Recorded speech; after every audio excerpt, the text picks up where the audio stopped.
Now the question is who should not do these exercises? व्यायाम किसे contraindicated है, व्यायाम किसे नहीं करना चाहिए, या कौन वो पुरुष या महापुरुष हैं जो व्यायाम जिनके लिए निषेध है या जिनको अवॉइड करना चाहिए. So basically people suffering from वात एंड पित्त disorders should avoid exercise. Younger children, old persons and patients suffering from indigestion. तो जिनका आहार या खाना नहीं पचा है, दूसरी बात जो बूढ़े हो गए हैं, बहुत ज़्यादा शरीर जिनका डिसेबल्ड हो गया है, या जिनको अगर एक्सरसाइज कर रहे हैं तो हो सकता है ऐसा ना हो कि मतलब हाथ पैर थोड़ा सा हिलाया तो कुछ फ्रैक्चर वगैरह हो गया, या छोटे बच्चे हैं जो मतलब प्रॉपर कोऑर्डिनेटेड मैनर में अगर एक्सरसाइज नहीं कर रहे हैं या उल्टा सीधा गलत एक्सरसाइज कर रहे हैं तो वहाँ पे अपनी बॉडी को उन्होंने हार्म पहुँचा दिया या तकलीफ दे दी. अगर ओल्ड एज हैं जिनको कुछ कहते हैं जनरल बॉडी वीकनेस है तो एक्सरसाइज करके उनका जो थकान का जो लेवल है वो बढ़ेगा ही. तो थकावट उनको दूर करनी है, ना उनको बढ़ानी है, ना ही उनको बढ़ानी है. तो थकावट दूर करने के लिए व्यायाम नहीं करें तो ही अच्छा, अगर करेंगे तो थकावट बढ़ेगा, तो इसलिए उनको अवॉइड करना चाहिए. बाकी जो पीपल्स पर्सन पेशेंट जो सफ़र करते हैं वात या पित्त डिसऑर्डर से, जिनको जॉइंट पेन्स वगैरह रहता है, बॉडी एक वगैरह रहता है, या जिनको कहते हैं डाइजेशन मेटाबॉलिज्म काफ़ी ख़राब है, जिनका कहते हैं पित्त प्रकृति के हैं, जिनको बहुत ज़्यादा बीमारियां वगैरह हैं, या जो एनीमिक वगैरह हैं, उस केस में क्या कहते हैं सिंस अगर वो कुछ बहुत ज़्यादा अगर एक्सरसाइज वगैरह बॉडी के हिसाब से ज़्यादा कर रहे हैं तो बहुत जल्दी थक जाएंगे, बहुत ज़्यादा टायर्ड फील करेंगे, बहुत ज़्यादा फटीग फील करेंगे, और हमेशा सुस्त रहेंगे, हमेशा कुछ भी काम करने का उनका इच्छा नहीं करेगा, उनको कुछ खाने का इच्छा नहीं करेगा. तो दिन प्रतिदिन उनका जो हालत है वो ख़राब होता जाएगा. तो ऐसे केसेस में उनको अपने शरीर को तकलीफ़ ना देने की बजाय अपने शरीर को आराम दे तो ज़्यादा ही अच्छा है. बाकी आहार विहार देख सकते हैं, औषध की ज़रूरत है तो औषध ले सकते हैं. बाकी जब कंडीशन बॉडी का सही हो जाता है या सुधर जाता है, अगर लगता है कि हाँ कर सकते हैं तो करें, नहीं करना चाहते हैं तो फिर कोई नहीं, आराम करो, कोई दिक्कत नहीं है. Then what is the side effects of doing over exercise? बहुत ज़्यादा एक्सरसाइज करने से क्या होगा? ज़्यादा से ज़्यादा यही होगा कि शरीर दुखेगा, थकावट होगी. उसके अलावा और क्या हो सकता है ये भी हम देख लेते हैं. बहुत ज़्यादा प्यास लगेगा, that is excessive thirst. Emaciation, body कमज़ोर होने लगेगी दिन प्रतिदिन. खाओगे, एक्सरसाइज करने के बाद खाना भी ज़रूरी है, ऐसा नहीं है कि सिर्फ एक्सरसाइज करते जा रहे हो तो उससे क्या होगा कि दुबले पतले होते जाओगे. फिर ब्रीथिंग डिफ़िकल्टीज़ भी हो सकती है, सांस लेने में दिक्कत हो सकता है. बहुत ज़्यादा हाइपर एक्टिविटी कर लिया, बहुत ज़्यादा हाइपर एक्सरसाइज कर लिया, फिर उसके बाद पता चल रहा है सांस फूलने लगी उनकी. एग्जॉस्शन, थके रहेंगे, फटीग, इवन में कुछ भी बिना कुछ किए थके थके महसूस करें, कफ वगैरह हो सकता है, ओवर एक्सरसाइज की वजह से खांसी वगैरह डेवलप हो सकता है. फिर बॉडी का टेम्परेचर इंक्रीज हो सकता है, फीवर हो सकता है उनको. Sometimes excessive exercise also leads to vomiting. ज़्यादा खा लिया, गर्मी हुई, गर्मी में ज़्यादा एक्सरसाइज कर लिया और कहता है जो खाया तो बाहर निकल गया, दैट इज़ वोमिटिंग. तो ऐसे टाइम पे क्या है कि खाना खाने के बाद एक्सरसाइज अलाउड नहीं है, खाना खाने के तुरंत बाद एक्सरसाइज नहीं करना चाहिए, क्योंकि उससे क्या होता है कि जो आपने खाया हो सकता है वो बाहर निकल जाए आपके मुंह के रास्ते. Then what is post workout massage? So after exercise you must get a body massage, that is Ayurveda strongly recommends getting full body oil massage after exercise. In Ayurveda, oil massage before exercise and after exercise both are equally important. Post workout massage helps to speed up muscle recovery. It also improves flexibility and strength. It reduces muscle soreness which may occur when you exercise. It relieves soft tissue tension. So basically what is the advantage of massage after doing exercise? जो हमने क्या कहते हैं activity किया, जो हमने exercise किया, अगर उसको 4 चांद लगाना है तो उसके जस्ट बाद मसाज करो. उससे क्या होगा कि जो क्या कहते हैं बॉडी में फ्लेक्सिबिलिटी है, जो बॉडी का जो स्ट्रेंथ है वो काफ़ी हद तक बहुत ज़्यादा इंक्रीज़ हो जाएगा. और जो आपका जो मसल का जो कहते हैं थका हुआ था आपका जो मसल, उसका स्पीड अप रिकवरी हो जाएगा. तो जो भी मसल्स आपके जो बर्न हुए हैं, जो भी आपने एक्सरसाइज किया, जो भी आपने एक्टिविटी किया, उसके से जो आपका बॉडी थक गया था उसको रीस्टोर करने के लिए मसाज से आपको बहुत जल्दी ही कहते हैं रीस्टोर हो जाओगे, बहुत जल्दी रिकवर कर जाओगे और अपने अंदर एक अलग सी एनर्जी, अपने अंदर एक अलग सा स्फूर्ति, अपने अंदर एक अलग सा कहते हैं स्ट्रेंथ महसूस करोगे, अपने अंदर एक अलग सा ताकत महसूस करोगे आफ्टर हैविंग और या after getting a massage after a post workout. So if it is arrangeable for you, अगर आप अरेंज कर सकते तो try get a good master जो आपको अच्छे से मसाज प्रोवाइड कर सके. नहीं होता है तो खुद से ही तेल लेके अपने हाथ में पैर में बढ़िया तेल, बढ़िया मसाज ऑयल जो आयुर्वेदिक प्रिपरेशंस के होते हैं उनको लगा के अपने आप को एक अच्छा अंदाज में अच्छा फील करा सकते हो. Then what is Udvartan massage? Ayurveda has mentioned Udvartan massage, that is massage of the body by using fine powder of Ayurvedic or powdered drugs. So massage with a fine powder of astringent herbs is called Udvartan. This type of massage is helpful for liquefying fats underneath the skin. It also mitigates the cough dosh. It is highly recommended for overweight and obese people. So जो बहुत सारे मोटे लोग हैं, जो obese हैं, जो overweight हैं, उनके लिए उद्वर्तन मसाज दिया है, बताया गया है according to the Veda, according to the Ayurveda, Ashtanga में आयुर्वेद में यही बताया गया है कि उद्वर्तन मसाज लाइक कुछ हर्ब्स होते हैं, कुछ प्लांट्स होते हैं, मेडिसिनल औषधीज होते हैं, उनका पाउडर बनाकर उसको बॉडी पे घर्षण करने से, उसको रगड़ने से, उससे मसाज देने से जो ओबीस हैं या जो मोटे लोग हैं जिनकी चर्बी बहुत ज़्यादा बढ़ गई है, उसका रिडक्शन करने के लिए they can have udvartana massage over their body as it is helpful in their weight reduction. Also it is having great medicinal advantage, so that will help in proper recovery, that will help in development of a good structure of their body by getting a proper type of Urdhvan massage on a prior basis, on a regular basis. So it is quite useful for the obese and overweight people. Then what is next after getting a massage? Exercise कर लिया, massage कर लिया body का, exercise करने के बाद जो आपके शरीर से जो बदबू आएगा, जो पसीना आपने बहाया है, उसकी जो स्मेल है, उन सबको दूर करने के लिए और अपने आप को फ्रेश फील कराने के लिए और अपने अंदर एक नया एनर्जी, नया उमंग लाने के लिए the next step is snan, that is bath.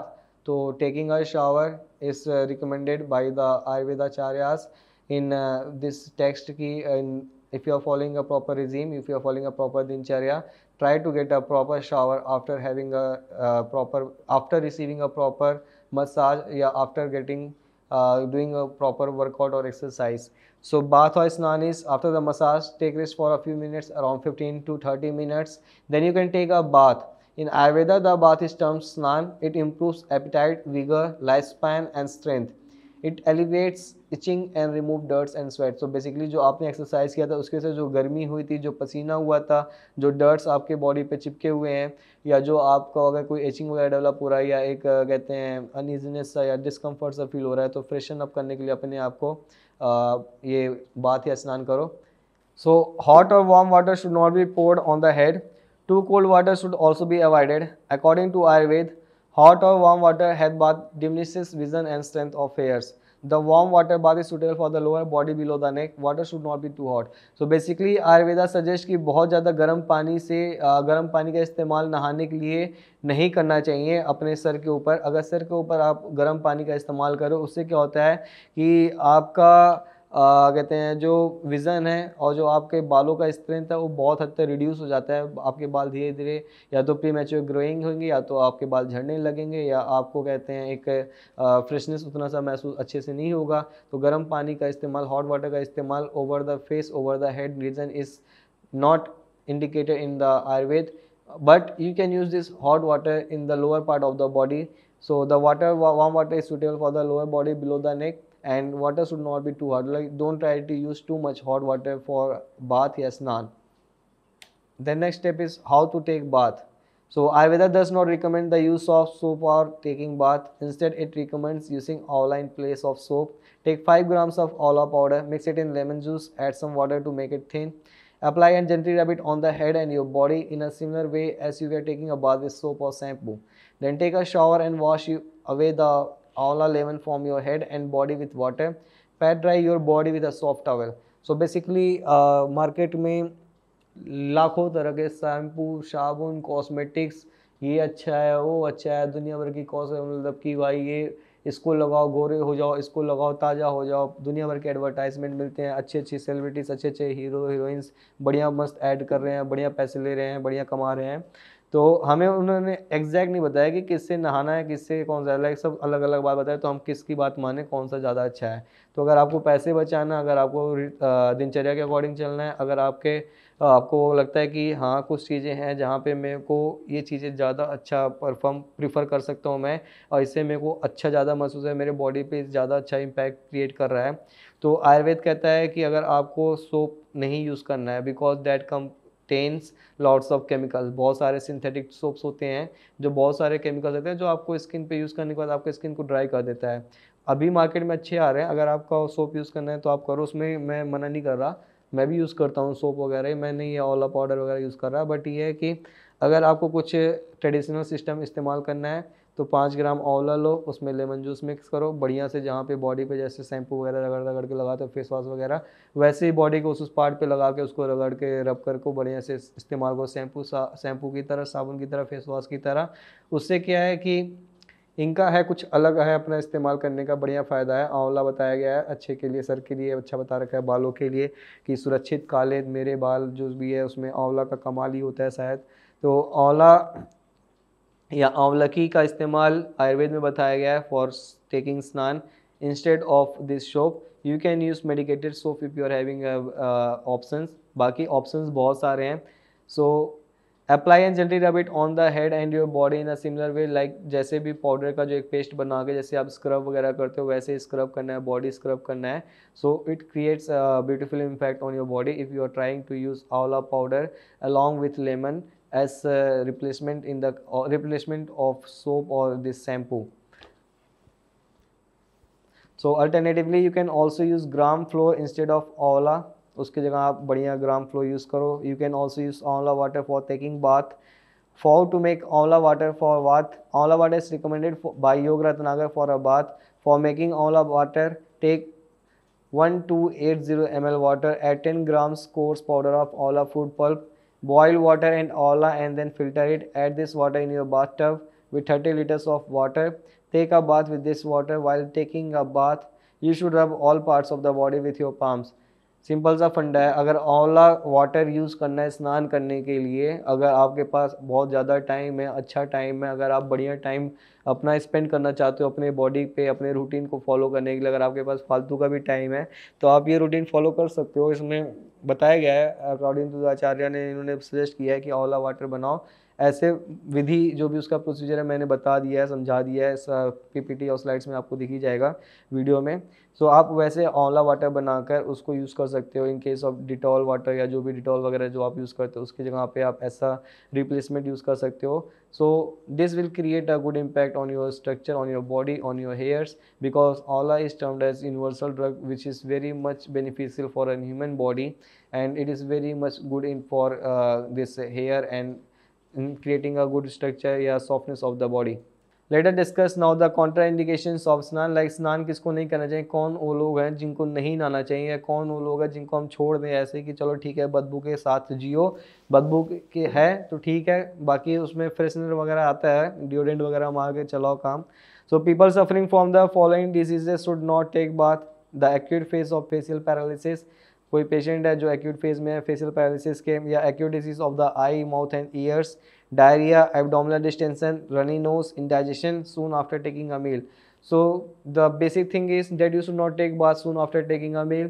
Baki if you are suffering with indigestion, you are suffering with this fever, you are suffering with runny nose, you are suffering with facial paralysis, or any of the discomfort condition where you are not able to walk towards the bathroom, and where you are not able to walk, where you are not able to take a shower by yourself, where you are not in a good comfortable zone that you can take a proper shower, in that case try to avoid snan. But I would suggest personally, if you are able to take a snan by yourself or with the help of others, try to clean your body once a day, because that will create a good fragrance, या that will create a good mood in yourself, या तुम्हारे अंदर एक अच्छा ताजगी वाला एहसास जगा के रखेगा अगर प्रॉपर टाइम पे नहा रहे हो, स्नान ले रहे हो। गर्मी में तो लो, ठंड के मौसम में हाँ अवॉइड कर सकते हो थोड़ा बहुत, हफ्ते में 3-4 दिन 2 दिन देख लो अपने हिसाब से जैसे तुम्हें करना है। बाकी स्नान is indicated in Ayurveda to make your body fresh, to make your body ताज़ा, XYZ।